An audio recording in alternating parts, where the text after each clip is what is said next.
السلام عليكم ورحمة الله وبركاته. إن شاء الله معادنا النهاردة مع كبسولة جديدة من كبسولات الجودة. هتكلم النهاردة على QMS هيراركي. الكيو ام اس هيراركي بشكل هرمي بيبدأ من البوليسي. البوليسي دي اللي هي نية المكان لتطبيق سكوب الشغل بتاعها، اللي هو بيكون مدمج بالنسبة لي في السجل التجاري. طيب البوليسي دي بتقول ايه؟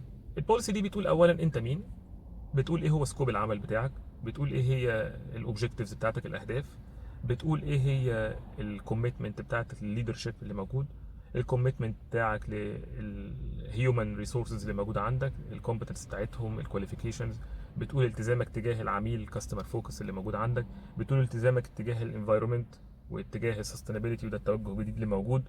بتشرح شويه حاجات تقول فيها انت هتعمل ايه، نيتك. طب بعد البوليسي بيطلع بقى شويه حاجات، ممكن يكون في مانيوال. المانيوال ده عباره عن زي كتالوج العربيه كده، موجود فيه كل حاجه بالتفصيل، اللي هو هاي ليفل بتعمل ايه بالظبط، موجود فيها ديتيلز كمان داخليه بتقول انت بتعمل ايه بالظبط.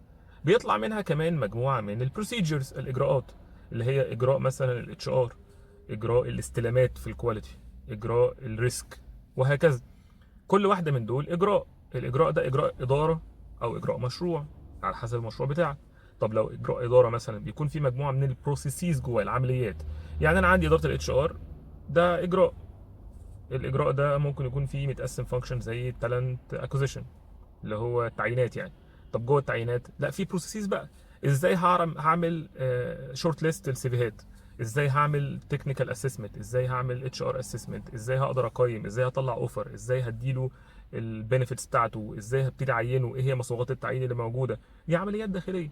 عشان نستعين من العمليات دي ممكن يكون في مجموعه من البروسيس ماب، اللي هو حضرتك هتتحرك من الخطوه دي للخطوه دي للخطوه دي للخطوه دي، العمليه تكون خلصت. وهنتكلم على البروسيس ماب باستفاضه كمان في الفيديوز اللي جايه ان شاء الله، هنمسك كل واحده من دول ان شاء الله نتكلم عليها. بعد كده في التمبلتس والفورمز. علشان تعمل الخطوه بتاعت تالنت اكوزيشن دي لازم يكون عندك التمبلت الفلانيه وتملاها، الفورم الفلانيه وتزودها بالمعلومات اللي فيها. تمام. طيب بعد كده يطلع في النهايه ان انا عندي دوكيمنت وريكورد. ايه هو الدوكيمنت وايه هو الريكورد؟ الدوكيمنت هو اي حاجه حضرتك بتكتبها.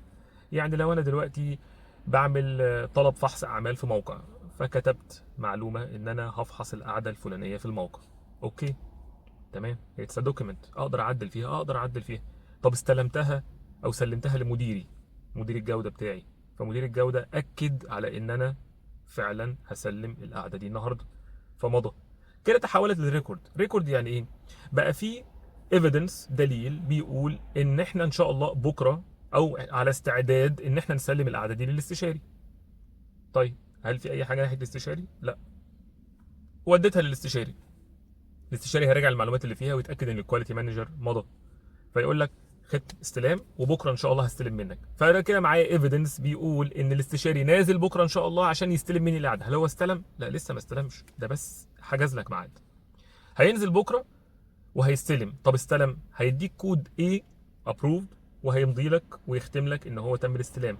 فبقى معاك ايفيدنس صريح بيقول ان انا سلمت القعده، ليا الحق في ان انا ماليا اخد فلوسها، وقانونيا انا سلمتها، فانا عملت بروجرس في المشروع. طب المرحله اللي بعدها بتروح للمستخلص، فالراجل بتاع الحصر هيلم الانسبكشن ريكويست كلها او طلبات الفحص كلها مع بعض ويعمل بيها مستخلص. طب لحد ما المستخلص يتعمل، هل ده معناه ان هو اتقفل؟ لا.